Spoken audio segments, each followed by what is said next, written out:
Heidi here from Rain Country. God is good all the time. And I'm here today to talk about dehydrating, giving you the basic information for dehydrating all kinds of things. Now, mostly what I'm going to be talking about is specifically for dehydrators that you purchase for that purpose.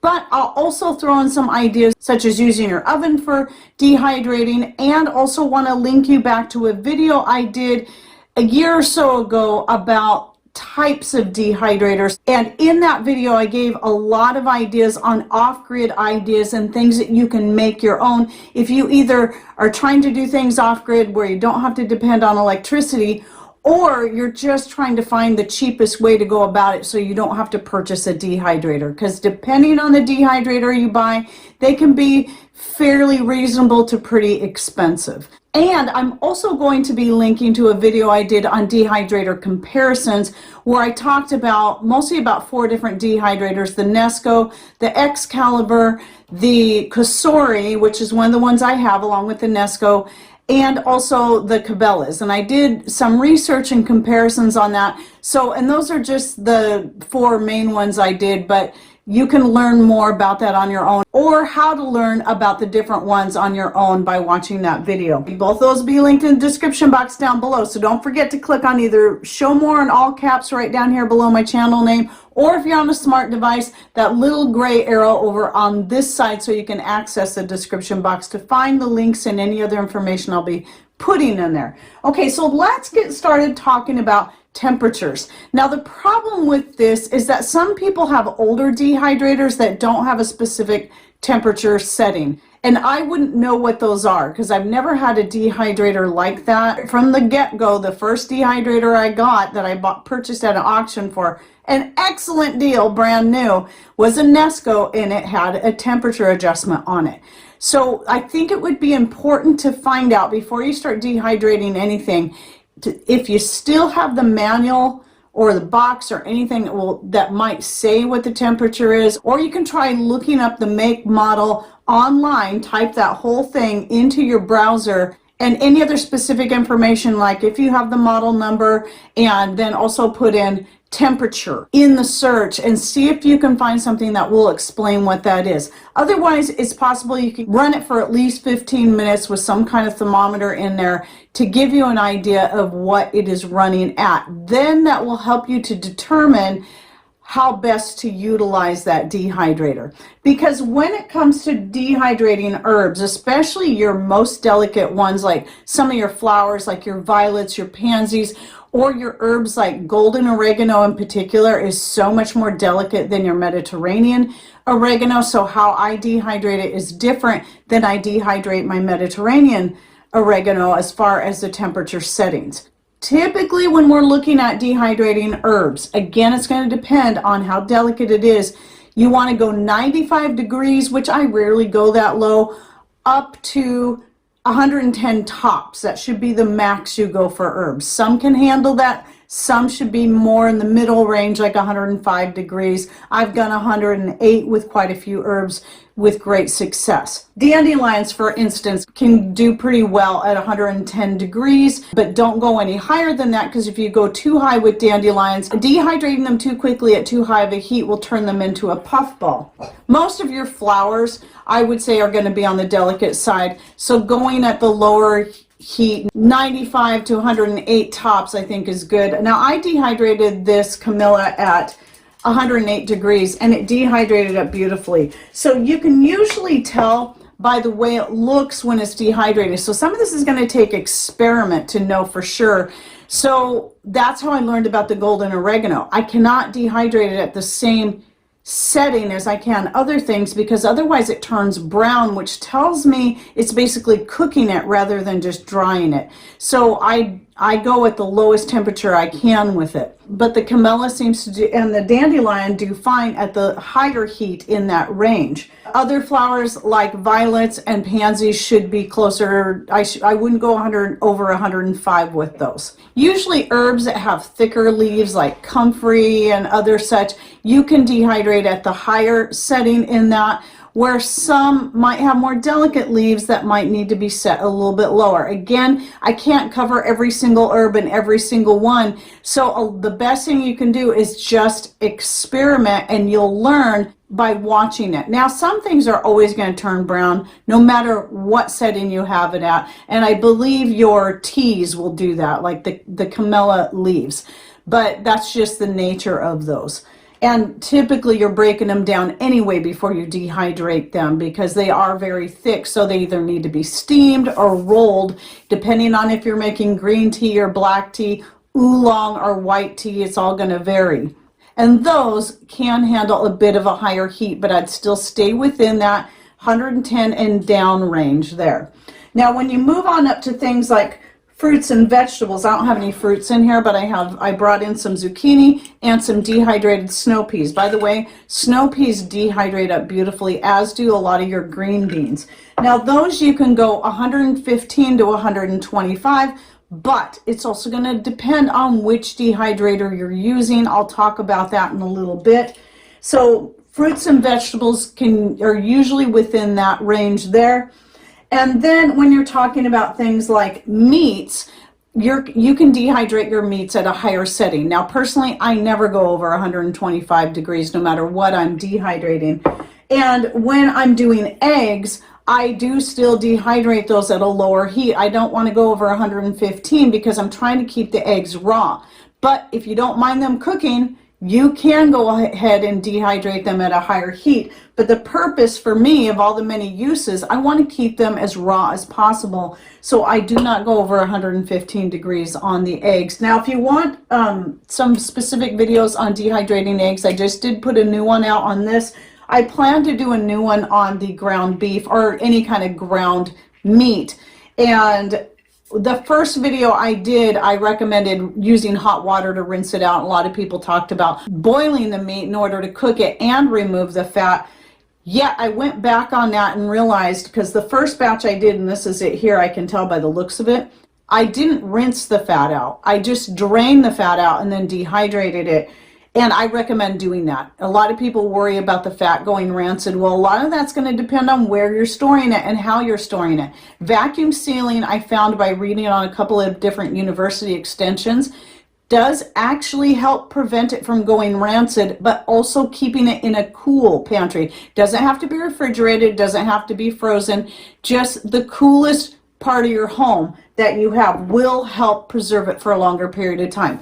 So remember, as I mentioned, what I'm going to do is link to the video I did on storing meat in fat. That was a common way to store meat. I know the hill people commonly use that, because my father-in-law shared stories about how when they butchered a pig, they would use the lard from the pig to store the meat in. And that's what they stored it in. They didn't can it, they didn't refrigerate it, they didn't freeze it, they stored it in the fat to preserve it. And the Native Americans used that method as well, by drying their meats and then preserving it in the fats, the different animal fats.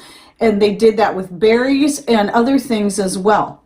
So you shouldn't be afraid of that. There's too much fear going around about this and that. And I think these are things that are cropped up here and there. Some of them are old wives' tales. Yet if you go back to the old-fashioned ways of doing it, they knew what they were doing, and they did it that way for thousands of years. So I say leave the fat in, because it leaves better flavor in the meat when you do that. Now, if you want to take the fat out, that's fine. But if you want to keep the flavor, keep some of that fat in. Just drain it out and then leave the rest. And the same would go with cheese. I wouldn't go too high with cheese. I would only, when I'm dehydrating cheddar cheese, I don't go over 115, because I'm not trying to melt the cheese. I mean, you can go even lower. And I've actually dehydrated the cheese just fine on the rack that Patrick made me to go either on or next to my wood stove, which mostly gets used next to the wood stove. And I've let the cheese dehydrate there. It took about 2 days for it to fully dry, but it worked great, and it dried very well, just chopping it up. And I did go over that in a video, in a this and that video, where I talked about that, which I'll link to down below. I'm going to have a lot of links in the description box, by the way, so you can go get some more specific information on these various things. So anyway, that's a bit on the times. So your lowest times are going to be your herbs, your most delicate herbs at the lowest. to the tougher herbs at the higher within that range. Fruits and vegetables 115 to 125, and meats can go 125 and up, but with cheese and eggs, I still recommend raw eggs 110 to 115 and no higher than that. You don't want them to take, especially eggs, you don't want them to take too long to dehydrate if you're using raw eggs. You also don't want to cook them either. That's going to give them more purposes if you keep them raw, because you're going to cook with them. That's the whole idea. So don't freak out about that. Some people say, oh, you got to dry higher because you want to kill the salmonella. Well, when you're baking with eggs, what are you using? You're using raw eggs in the pancake batter, raw eggs in the sweetbread batter, and cake mixes and so on. So you don't put a cooked egg into those because it's going to cook when you go to bake those items. So that's why we want to keep them raw. They're going to have more uses. I should say this real quick because your peels are going to fall in the same line of your fruits and vegetables. So if you're dehydrating peels separately, put them in the same category of 115 to 125 degrees. Now, people are going to ask me times. Times will vary greatly depending on what you're drying and the heat setting that you're using. So the best thing I can say is just watch things and you will learn as you go. Now that I have a dehydrator that has a timer on it, unlike my Nesco that doesn't have a timer, and I would just check them. I would just keep checking them until I got familiar enough with it to know roughly how long it takes for these things to dry. You're going to have to do that no matter what dehydrator you have. But generally speaking, it's always a good idea to start with at least 10 hours. 10 hours is usually pretty good. And then after that, you can always add hours to that. So a lot of times when people ask me time, I'm like, I don't know, 10 hours, 8 to 10 hours, I don't know. But now that I have a dehydrator with a timer on it and everything dries at the same amount in the same amount of time because of the way it's set up, I have a better idea of time. So I figure start with 10, check that, see how dry they are, add a couple more hours to it after that. Some things are going to take 10 hours, some things can take up to 24 hours. Again, it's going to depend on what you're drying and the temperature setting that you have. And just doing it is how you're going to learn best, because we're all going to be dehydrating different types of things.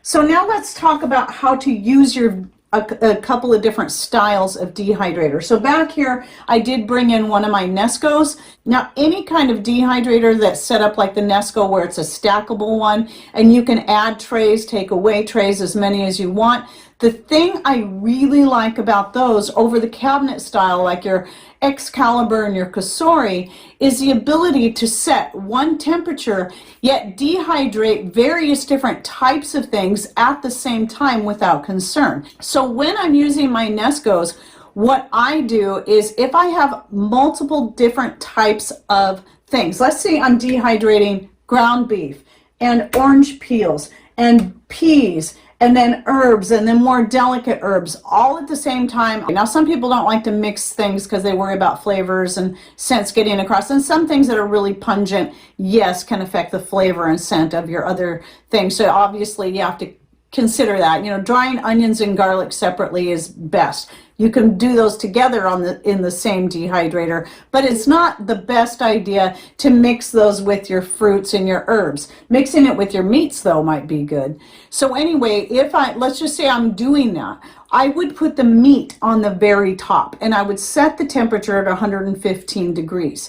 And then under that, I would have the other things that take less time and need a lower temperature because the heat is coming from the top. Now, if your heat source is coming from the bottom in your fan, reverse the order. But since mine's from the top, I start from the top. The things that can handle the higher heat most from the top, and the more delicate things as we go down to the bottom. And in most cases, they will all dry evenly without the things on the bottom getting too hot. And again, that is why I like the stackable dehydrators for doing that. Now, when I'm using my Kasori, I'm not going to be dehydrating eggs and herbs or meat and herbs at the same time in there. I'm going to do only herbs, especially only herbs that can handle the same amount of heat, or eggs and meat with the meat at no higher than 115, or any other thing that can handle that high of heat. And so on and so forth. Only vegetables all at the same time, or vegetables and fruits at the same time. So you have to, when you're using the cabinet style, like the Kasori, the Excalibur, the Cabela's and other such, you want to, whatever you're putting in there needs to all be able to have the same heat setting, because too low on your meats may cause them to spoil if you don't get them to dry fast enough. Too high and you've got herbs in there, you're going to destroy the benefits of those herbs.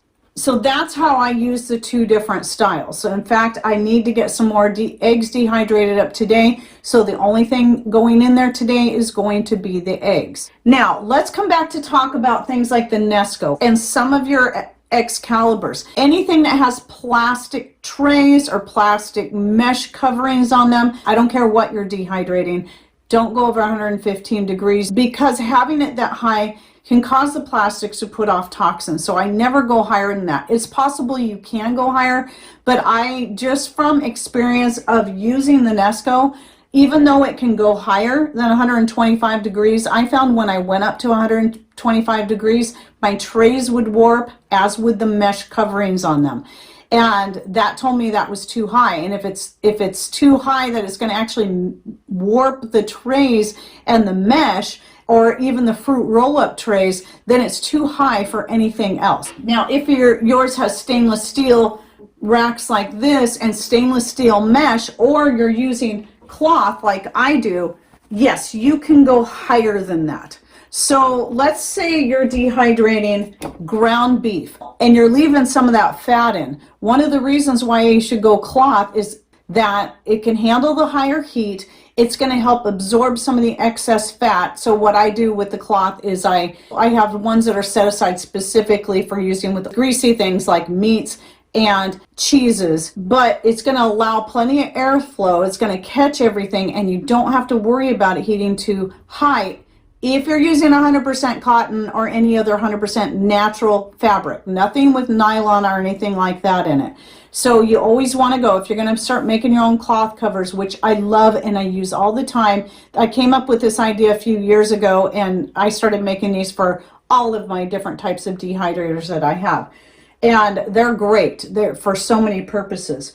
Again, setting aside the ones for greasy foods, and those ones I wash by hand with dish soap to get that grease out. That's going to work the best way to remove the grease. You can wash all of your covers by hand if you want to. Now, the thing I use for liquids for eggs is silicone, but even then I still wouldn't go over 115 degrees. Even though it's safer and can handle higher heats than plastic can, I still do not go over 115 degrees, because I still think when you get hot, the hotter you get with the silicone, the more chances you're going to have at getting toxins into your food. So no higher than 115 is my personal suggestion when you're using the silicone. Now, the thing I like about the silicone in particular, especially with the edges on it, is it's great for dehydrating liquids. You can dehydrate milk. Yes, you can dehydrate whole milk. You don't have to have a freeze dryer. Yes, same thing with eggs and with broths. Anything liquid. Another liquid thing I like to do is I'll process up my tomatoes in the blender so that they're all in liquid form, and then I'll dehydrate them on trays like this. So you see I've got the round donut shaped ones for my Nesco, and then these ones are for the Kasori. They also, the same brand also makes them for the Excalibur. I'm not sure if they've come out with other ones that will fit other brands, but you can always look at, let's say if you have a Cabela's, I think that has the bigger trays kind of similar to the Excalibur. I would assume the Excalibur ones would fit in there, but just check the dimensions. You can read up on the dimensions and know the dimensions of your own dehydrator and find out if that's going to be doable. Now, these aren't cheap, but they're going to last longer and hold up much better than the plastic ones you would normally buy or get with your dehydrators. So I highly recommend them. They won't warp on you, and that's one of the things I loved about it, especially if you're doing something very liquidy like milks, broth, anything like that. When you have a warped plastic tray, it's all just going to run out. I found that out with my plastic ones, and that was the final straw when I went looking again for silicone covers for my dehydrators that actually had an edge on it. Now, if you can't afford the silicone covers, other options that some people will do for drying liquids is they'll take parchment paper and they'll take paper clips or something small to clip up the edges. Something that won't get in the way of the edges of the trays or anything like that, but something, or even staples, and they'll just staple up the edges and put their liquid in there. Now, what I'm not sure about is how many times they can reuse the parchment paper if they do. So if you're one that does that, please share with us down below. I just know several people have shared how they've done that with parchment paper, or have even bought silicone just in a long flat roll and then cut it into the size and shape to fit their dehydrator, and then just pinched up the edges. Obviously, you'd want to leave excess. You don't want to cut it to just fit the inside. You want to cut whatever it is you're cutting. You want to cut it so it's at least an inch wider all the way around than the tray itself, so that you have something that you can fold up and pinch to help hold your liquids in place. So anyway, several have shared that with me. I still recommend, though, if you can afford it, going with a silicone, because I don't know how many uses you're going to get out of parchment paper.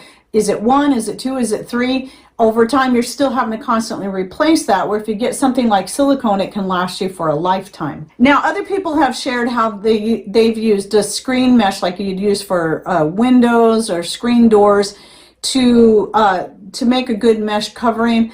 I would look into what exactly those are made out of. I'm going to assume they're not stainless steel. So unless it's a stainless steel mesh, I personally would not recommend it. That's what I'm going to say right there. So make sure if you're looking at doing that method for a mesh, check out what it's made out of first. But I think the cheapest, easiest thing to go with is your cloth. Now this one here from my Nesco, I have a whole bunch of them. This is one of my more stained ones because I used it for dehydrating some apple pulp after pressing it out for cider, and it's been washed many times, but you just got to know when you're using these, they are going to get stained, but no big deal. Just expect that. Now when you make your covers, I didn't bother hemming any of mine, especially I find with the round ones, they don't need hemming, and which is nice because they're going to be the hardest ones to hem. With the square ones, they're more apt to fray on the edges, but usually after several washings, like this one here, I cut it so I had that end that's already finished. But I don't cut them, actually, I rip them. I get the shape and size I want, which I always leave a little extra, so maybe about a 1/2 inch all the way around when I do my measurements, even though I'm not going to hem it, because I expect some of it in the washing process is going to fray off. Usually at a point, they'll quit fraying. But if you would rather, go ahead and hem the edges. Even just one fold over would be plenty, and that will, you'll never have to worry about the fraying or the threading getting caught up in your dehydrated goods, which I've had happen with newer pieces I've ripped. But usually after a few washings, that pretty much just stops and you don't have to worry about it anymore. It's really easy to do that. Just measure it out the shape and size you want. And again, I want to stress going with 100% natural fabrics, whether it be bamboo, cotton, or anything like that. Not only are they going to breathe better and allow things to dehydrate faster, they're going to be safer, as you don't have to worry about plastics getting into your food as you would with nylon, microfiber, and that kind of stuff. So look for 100% cotton, 100% bamboo, whatever it is. And also I recommend going with just a natural color, white, something that hasn't been dyed, since sometimes it can be hard to know what it's been dyed with. And remember, it's not about looks, it's about getting a good quality product at the end. So if you're worried about the stains making it look ugly, so you want to dye it brown, or get brown fabric, what's going into that dye? Unless you're using coffee, tea, or something else like that to dye it with yourself, so you know exactly what's going into it, I just recommend going with a colorless fabric. And you can also get 100% cotton sheets. Sheet material is great because it's already thinner. To me, that's been the best thing to use for keeping everything contained. Nothing's fallen through that fabric because of the tight weave. So when you're talking about herbs, let's say something like thyme, for instance, it's very tiny to begin with, and then when it dehydrates, it gets even tinier, and then it starts falling through even the smallest mesh. I've had that happen with my dandelion flowers, my calendula flowers, and many other things. That is why I love the cloth. And I did do a video on making the cloth covers, I'll put down below, but I pretty much just show how I did it, how I used the trays to measure it out. And you can go ahead and watch that video, but basically it's pretty simple. Just either tear it to the size and shape you want or cut it with scissors if it's round, because obviously you can't tear it. It'll only tear in a straight line. Oh, and if you're wondering what this is right here, this is, I went ahead and left it here. I just gathered it yesterday from some alder branches that Patrick had to take down from our trees out at the other piece of property. And so I saw there was a lot of usnea on there, or old man's beard as it's known as. And so I brought a bunch of it home, which is great because there's, you know, antibiotic properties and so on and so forth, and really good for respiratory health.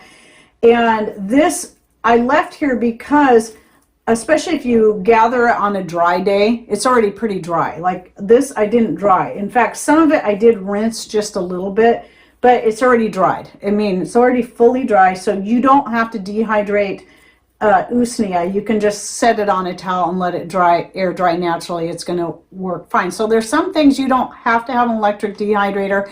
And if you don't want to invest in an electric dehydrator, yes, you can use your oven.